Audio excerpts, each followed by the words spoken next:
네, 더불어민주당 이재명 대표 구속영장 청구서가 국회에 제출이 되고 체포동의안 표결도 이제 초읽기에 들어갔습니다. 네, 검찰은 영장 청구서에서 이 대표가 받는 혐의들을 토착비리, 정경유착으로 규정했는데요. 구속영장 청구서 주요 내용을 검찰 취재하는 임성우 기자와 함께 짚어보겠습니다. 어서 오십시오. 네, 토착비리, 정경유착. 우선 이 대표가 받는 혐의들부터 전반적으로 정리해 주시죠. 네, 그제 검찰이 법원에 낸 구속영장 청구서는 모두 142쪽에 달합니다. 네. 현재 영장 청구서에는 크게 세 가지 혐의가 담겼습니다.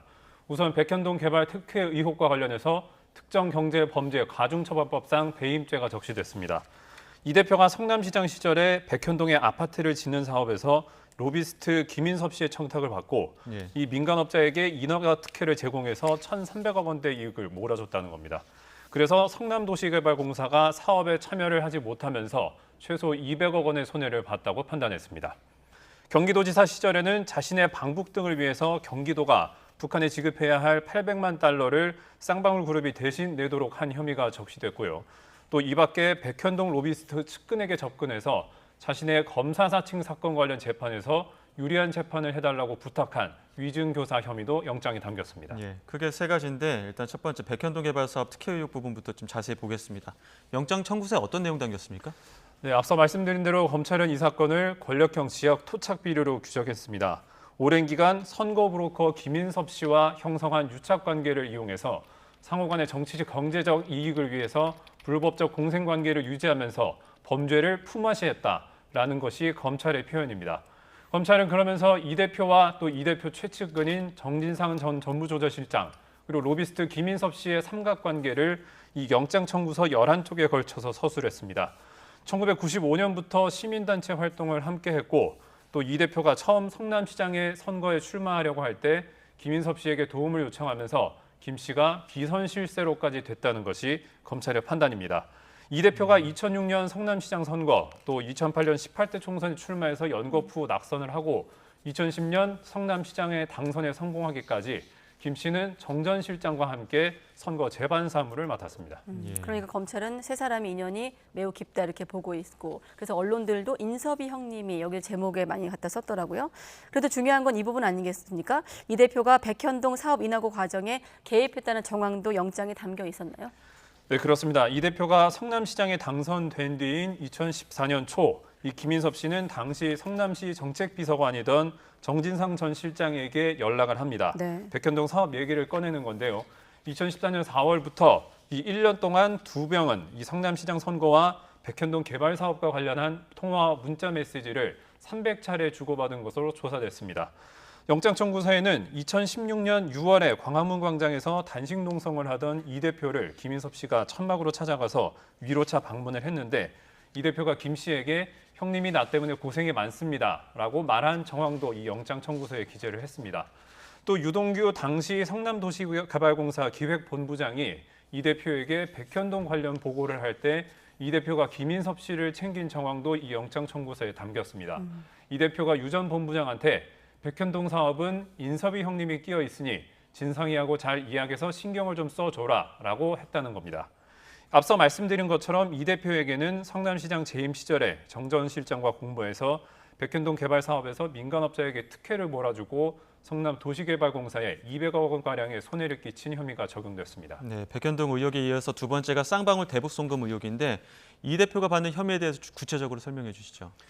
검찰이 대북 송금 의혹 사건에서 문제 삼은 시기는 이 대표가 경기도지사로 재직하던 2019년과 이듬해인 2020년입니다. 네.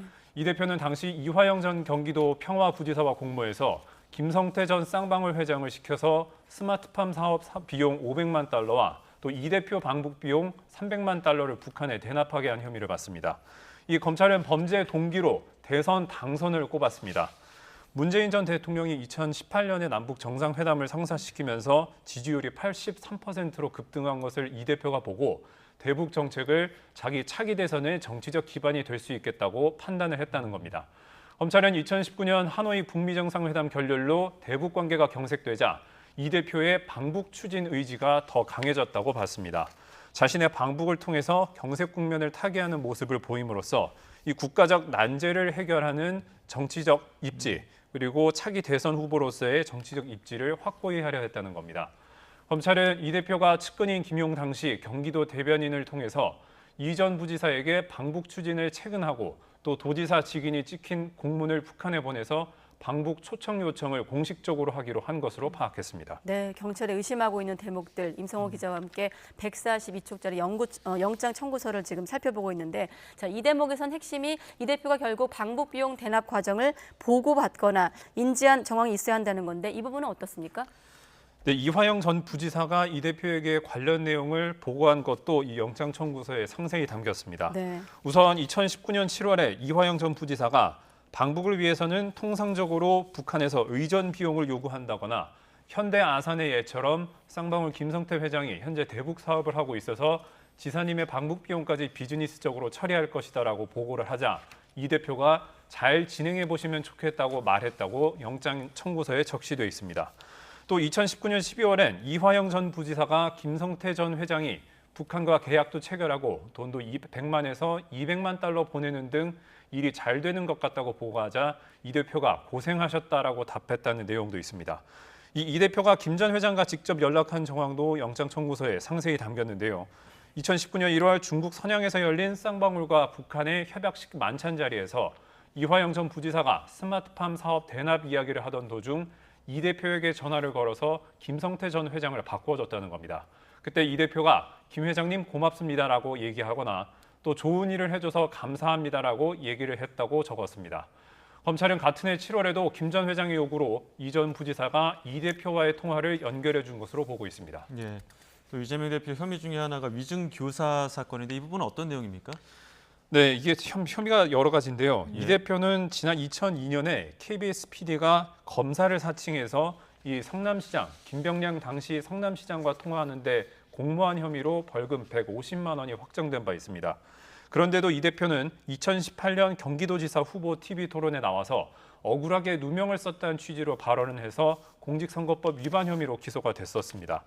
검찰은 이번 영장 청구서에서 이 대표가 김 전 시장의 비서 출신이자 백현동 로비스트 측근인 김모 씨에게 직접 전화해서 재판에서 허위 증언을 해달라라고 요청을 했다고 적시했습니다. 당시 이 대표가 김 씨에게 전화를 해서 정치적 거래가 있는 사건이었던 걸로 기억한다라고 증언해달라고 부탁했다는 겁니다. 또 자신의 주장이 담긴 변론 요지서를 텔레그램으로 보내서 증언의 방향도 설명한 것으로 기재했습니다.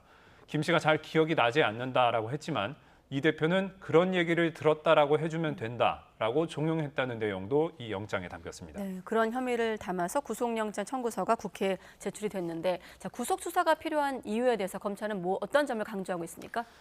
네, 검찰은 이 영장 청구서에 증거인멸에 관한 우려에만 11쪽을 할애했습니다. 네. 이 대표가 백현동 개발 특혜 의혹과 이 대북 송금 관련 혐의를 부하와 실무 공무원들에게 책임을 전가하고 있다는 건데요.